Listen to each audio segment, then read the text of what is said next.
Your mother may have loved you and still taught you to stay small. That's the part that makes it so hard to accept. She fed you, she clothed you, she was there. And somehow, you still grew up feeling like you were never quite enough. Not for her. And slowly, not for yourself either. But here's what nobody wants to say out loud. Some mothers don't raise children to succeed. They raise them to stay small, to stay close, to stay needed. And they do it without ever realizing it. The cage was built with love. That's why you never saw the bars. Think back. When you succeeded, really succeeded, what did she do? Did she celebrate you? Or did she find something wrong? A small comment, a quiet comparison, a yes, but you could have done better. Yes, but your cousin did it faster. Yes, but don't get too proud. You learned something in those moments. That your success made her uncomfortable. So you started shrinking it. And here's where it gets psychological. Because you didn't just stop celebrating yourself. You started sabotaging yourself, not on purpose. Somewhere deeper than purpose. Deadlines you almost hit. Opportunities you let pass quietly. Relationships you pulled back from right when they got good. Your body sits in an open door, but your feet won't move through it. You call it fear. You call it laziness. You call it not being ready. But it was loyalty. A loyalty she never asked for, and you never knew you were giving. Staying small kept the peace. Staying small kept her close. Staying small felt like love. But there's a darker layer here, one that most people never reach. It wasn't just about keeping her comfortable.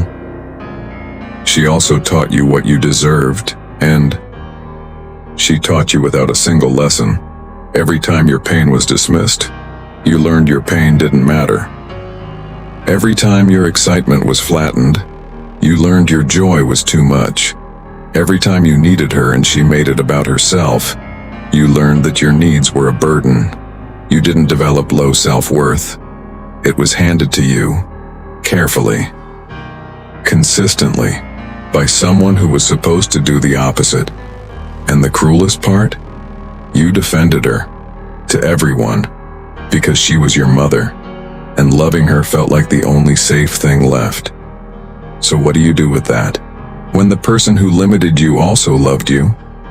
When the wound and the warmth came from the same hands? You carry both. You carry the love, because it was real, even if it was imperfect. And you carry the damage, because that was real too. But here is what changes everything. Understanding it doesn't mean excusing it. You can love her and still name what she did. You can forgive her and still choose differently for yourself.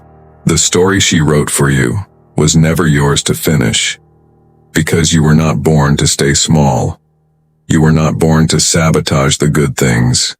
You were not born to flinch every time life opens a door. That was learned. In a specific house.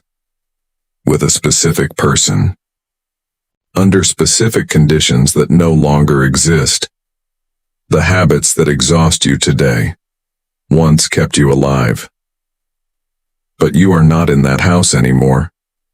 She didn't raise you to fail because she wanted you to. She raised you the only way she knew. With her own wounds, her own fears, her own unfinished story. But her story ends there. The cage was built with love. But that doesn't mean you have to live inside it forever. You may be the first person in this line who finally chooses something different. And that choice, quiet as it is the most powerful thing you will ever do.